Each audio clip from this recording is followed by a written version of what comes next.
Bom, gente, nesta última aula aqui, nós vamos apenas falar rapidamente sobre o SF6. Tá? Então, para falar do SF6, nós vamos falar somente do sistema sigma. Lá na frente, quando nós formos falar de complexo e teoria de orbitais moleculares, nós poderemos falar também de um sistema como esse e falar um pouco do sistema pi. Pois bem, então nossa molécula de SF6 está aí dada, né? Essa é a estrutura octaédrica. E aí, para nós discutirmos isso, nós vamos ter que lembrar que nós temos aqui, olha, no enxofre, esses orbitais, no flúor nós temos esses orbitais. E, de novo, o que eu estou interessado? Eu estou interessado apenas na ligação química com o enxofre. Então, se eu for levar isso em conta, vai dar muitos orbitais. Né? Vamos ter muitos orbitais. Então, para facilitar a nossa vida, o que nós vamos fazer? Nós vamos pegar aqui o enxofre, ele vai usar todos os orbitais que ele tem direito. Tá aqui. E, em relação ao flúor, eu só estou interessado no orbital voltado para o enxofre. Então, para facilitar a minha vida, eu posso imaginar aqui que fosse um orbital P, aquele que só tem um elétron, né, para fazer as ligações aqui. Então, ou eu posso também pensar no orbital híbrido, tá? Então, só lembrando, nós temos aqui 3 orbitais P's, e aí o que a gente está interessado? Apenas nesse orbital aqui, ok? Então, é como se eu tivesse apenas esses orbitais assim, voltados aqui para o enxofre, então para fazer a ligação sigma, tá certo? Então, pensando apenas nessas ligações sigmas, eu vou ter quantos orbitais? Então, aqui eu vou ter apenas 6 orbitais P's aqui. E esses orbitais 6, eu vou ter uma série de combinações que eu posso fazer. Uma delas é essa aqui. Tá? Mas eu vou ter várias outras combinações que eu vou mostrar para vocês.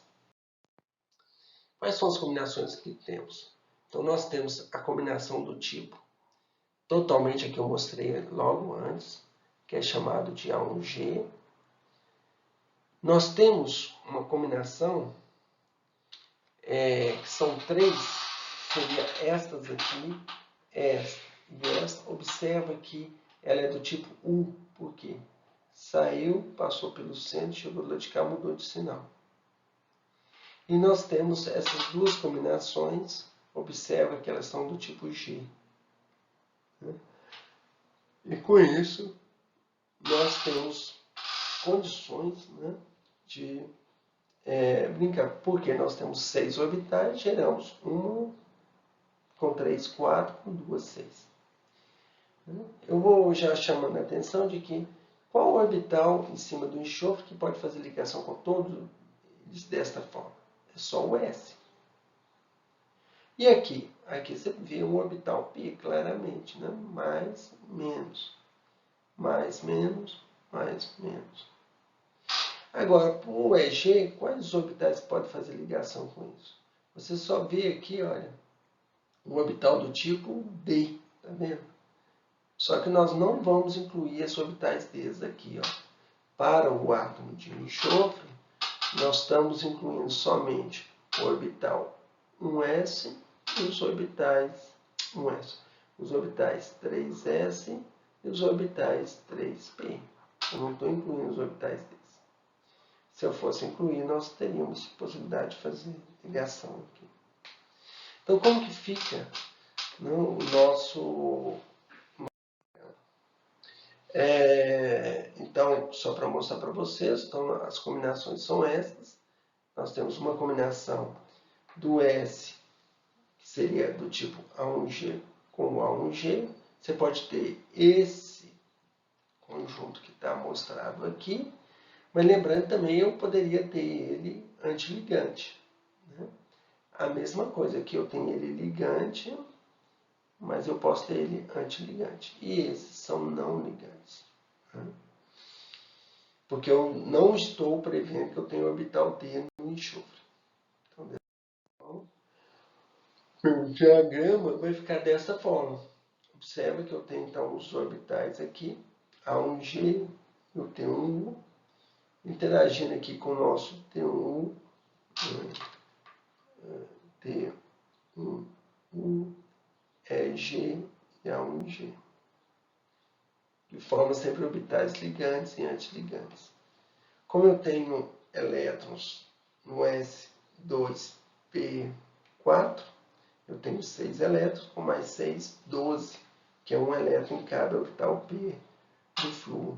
Então eu tenho 1, 2, 3, 4, 5, 6, 7, 8, 9, 10, 11, 12. Então eu tenho elétrons ocupados em todos esses orbitais. Okay? Agora observe, se eu resolver incluir aqui os orbitais Ds, eu vou incluir aqui, olha, 1, 2, 3, 4, 5. Eu tenho aqui 2 orbitais que é do tipo EG. Tá?